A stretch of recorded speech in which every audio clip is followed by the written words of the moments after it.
Hey everyone, I am Riaz and welcome to Riaz IT Hub. In today's video, I am going to walk you through the PG admission process of KNU and its affiliated college. I will be sharing some important dates you need to know and sharing a few tips to help you through the admission process. So let's get started. You can submit your application form starting from 3rd September 2024. The last date to apply is September 17, 2024. Again repeat, the last date to apply is 17 September 2024 until 5 pm. Make sure you don't miss the deadline. And while applying online application form, be careful and check your details to ensure everything is accurate.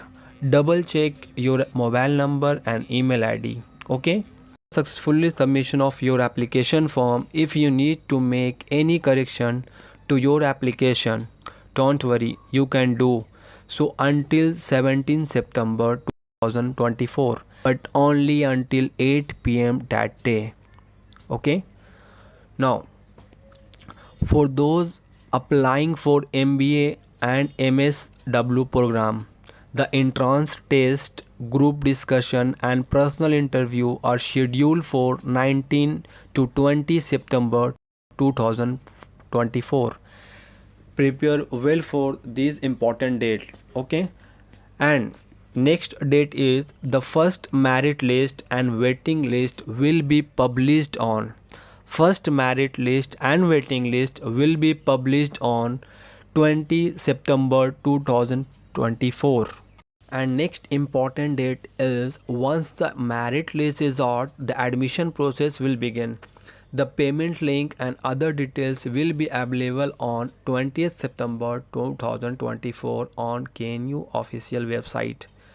You will need to pay your admission fee for the selected course by 23rd September 2023. The list of confirmed candidate will be shared on 24 September 2024. Congratulations to those who make it. The second merit list and waiting list will be published on 25th September 2024. The admission process for second round will follow the same procedure.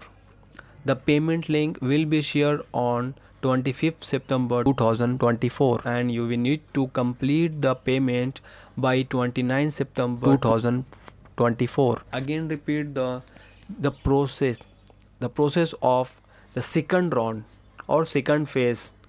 Okay, for selected candidate in the second merit list, the payment link will be shared on 25th September to 29 September 2024.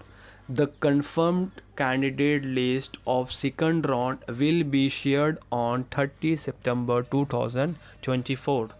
The confirmed candidate list for the second round will be shared on 30 September 2024. Okay, and finally classes for the PG first semester will concern on 3rd October 2024. Get ready to start the academic journey. Now the next step is important tips from Mr. Yazuddin. Now if you have required any information, so visit official website www.knu.ac.in. Okay, and navigate to the PG admission 2024 section. That means first open the official website www.knu.ac.in and go to the notice section and again go to the PG admission 2024. For any information you can check here. And another point is ensure that the personal details you provide, that means you provide your personal details in your application form, is matched with your academic document like 10th admit card, registration or certificate, that is matched with your personal document. That means आप जो online application form जो fill करेंगे KNU के website पे PG admission के लिए, तो आपका जो 10th का डॉक्यूमेंट में जो नाम है वो नाम ही लिखना है। हो सकता है आपका कुछ वोटर कार्ड, आधार कार्ड में नाम मिस्टेक है, तो वो बाद में करेक्शन हो सकता है वोटर कार्ड, क्योंकि आपका एजुकेशनल जो 10th का या 12th का ऑलरेडी आप कंप्लीट कर चुके हैं, उसमें करेक्शन में ज़्यादा टाइम लगता है, ठीक है। और आपका अगर नाम, date of birth, Aadhaar, voter card में मिस्टेक है तो वो एजुकेशनल डॉक्यूमेंट के ज़रिए सही हो जाता है। तो इसीलिए कहना ये चाह रहे हैं कि जो भी आपका डॉक्यूमेंट है, 10th का डॉक्यूमेंट मैटर करता है, आपका जो एडमिट है या सर्टिफिकेट है, सभी में डेट ऑफ बर्थ मेंशन रहता है और नेम, वही नाम आपको यूज़ करना है, ठीक है।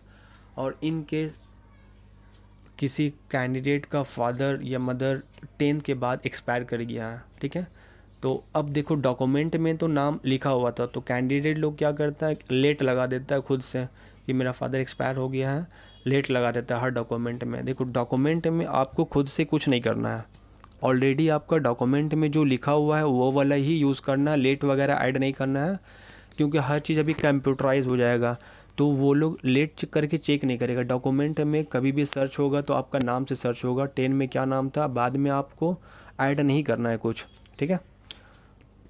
Okay, now your mobile number and email ID should remain same throughout the admission process. Provide a valid email ID and phone number. Double check the domain of your email ID, gmail.com, hotmail.com, yahoo.com, to avoid any spelling error. Ensure that your phone number is active and capable of receiving messages and call.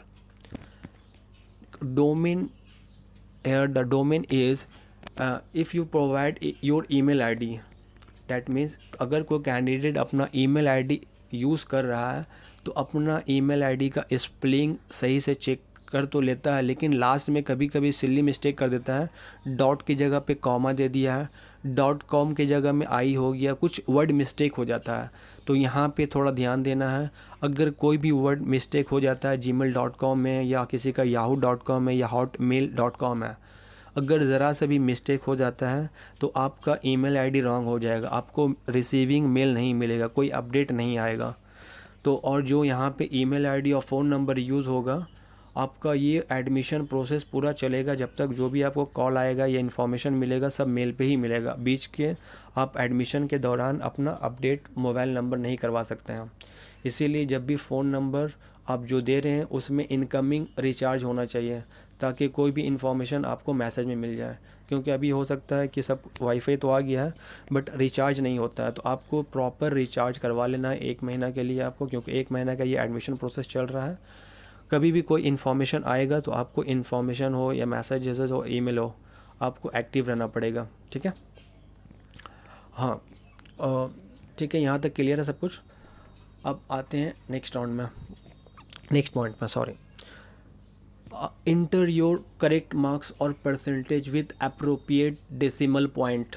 Okay, CGPA 8 point, if example CGPA is 8.25 should be entered as 82.50%. आप लोगों यहाँ पे कभी कुछ mistake होता है, अगर आपका जो फाइनल रिज़ल्ट है, यहाँ पे जो मार्क्स मांगा जाएगा, आपका ग्रेजुएशन का फाइनल रिज़ल्ट मांगा जाएगा, तो हर यूनिवर्सिटी का अलग अलग रूल होता है CGPA निकालने के लिए।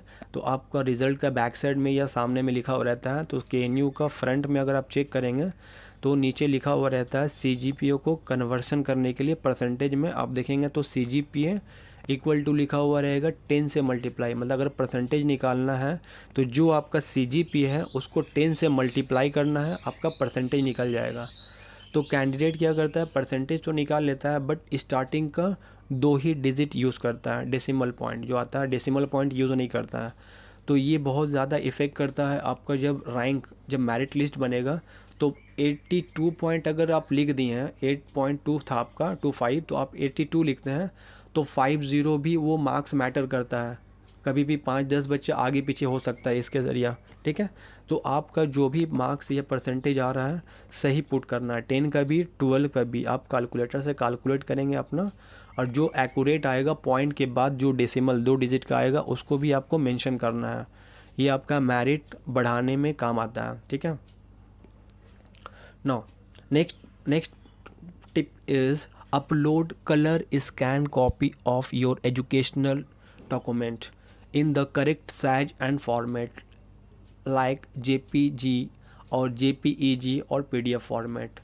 Photo signature should be uploaded in JPG or JPEG and other document upload in PDF format in accurate size. Okay, if you don't do that, maybe rejection of your application form. Upload a recent passport size color photo. Do not wear glass cap or a fully covered hijab. The photo should be a front facing image with both ear at least visible.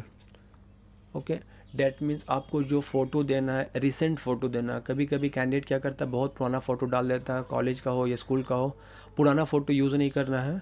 और आपको कोई भी photo use कर सकते हैं, selfie भी use कर सकते हैं, बट विजिबल होना चाहिए, मतलब सामने के साइड आपको देखते हुए, मतलब एक साइड नहीं, वन साइडेड नहीं कि एक कान दिख रहा है एक साइड नहीं दिख रहा है। एटलीस्ट बोथ ईयर और शोल्डर दिखना चाहिए, सिर्फ ऐसा नहीं कि आपका सिर्फ नेक तक, गर्दन तक ही आ रहा है। एटलीस्ट बोथ शोल्डर दिखना चाहिए, बोथ एयर दिखना चाहिए। दिखना मतलब फेस फ्रंट की तरफ होना चाहिए आपका। आप सेल्फ़ी अपलोड कीजिए या आपका डिजिटल जो भी बैकग्राउंड अगर ज़्यादा हेजी नहीं है तो ठीक है, एटलीस्ट फेस विजिबल होना चाहिए। कभी कभी कैंडिडेट ग्लास लगा लिया, कैप्स लगा लिया या फुल्ली हिजाब बांध सकते हैं, बट सामने में फेस कवर नहीं कर सकते हैं, ठीक है। ये सबको अवॉइड करना है, ठीक है। Do not visit the university or college for minor issue related to your application form, and also do not disturb your professor for the silly mistake, because KNU issue another mobile number or email ID for resolving your issues. कभी कभी candidate क्या करता है, कुछ अगर form में issue हो गया है तो अपने प्रोफेसर, जो भी उनका पुराना प्रोफेसर, उनको कॉल करके पूछते हैं बार बार कि सर मेरा ये प्रॉब्लम हो गया है, मुझे क्या करना है नहीं करना है। तो ये इस तरह करके ना ही आपको कोई कॉलेज जाने की ज़रूरत है। जब तक एडमिशन प्रोसेस है, फिज़िकल विज़िट नहीं है कहीं पे, सब ऑनलाइन प्रोसेस है। अभी डिजिटल इंडिया हो गया है तो डिजिटल ही काम करना है। और आप लोग अंडर ग्रेजुएट से पोस्ट ग्रेजुएट में जा रहे हो तो कुछ छोटा मोटा मिस्टेक होता है तो पहले खुद से रिज़ॉल्व करने का कोशिश करो कि कितना बड़ा मिस्टेक है, आइडेंटिफाई करो। सिर्फ कॉल करने से काम नहीं चलता किसी को भी। आप प्रोफेसर को बार बार कॉल कर रहे हो या यूनिवर्सिटी के टीचर को कॉल कर रहे हो तो ये ठीक नहीं है। पहले, या आपका कोई जान पहचान का टीचर है तो कॉल करने से फ़ायदा नहीं है। पहले आइडेंटिफाई करो क्या गलत हुआ है, उसका सोल्यूशन आपको नोटिस में दिया हुआ है या नहीं है, पहले वो चेक करो। उसके बाद KNU अपना अलग से एक फ़ोन नंबर और एक ईमेल आईडी प्रोवाइड किया है। आपको कॉलेज एडमिशन प्रोसेस का जो भी इशू है उस ईमेल आईडी पे आप मेल कर सकते हैं। फ़ोन जो भी करना है आपको ऑफिशियल टाइम पे। अब ऐसा नहीं कि आप फॉर्म भर रहे हैं 10 बजे तो उस टाइम कॉल कर रहे हैं रात में। ऑफिस टाइम लिख दिया, वहाँ पे टाइमिंग लिखा हुआ है, मेंशन किया हुआ ऑफिस टाइम। आप 11 से 4 बजे के बीच में या 5 बजे तक कॉल कर सकते हैं। और आप मेल कर सकते हैं। अगर रात के टाइम कोई भी आपका प्रॉब्लम आ रहा है तो मेल कीजिए और अवॉइड कीजिए एकदम लास्ट डे में फॉर्म फिल करने के लिए, ठीक है। लास्ट डेट में अगर कुछ आपको एरर आता है, कुछ भी सिली मिस्टेक आ रहा है तो आपको फिर रिप्लाई मिलना थोड़ा सा लेट हो सकता है, तो आपको खुद टेंशन लगेगा। अवॉइड करना है लास्ट डे में फॉर्म फिल करने के लिए, ठीक है। I hope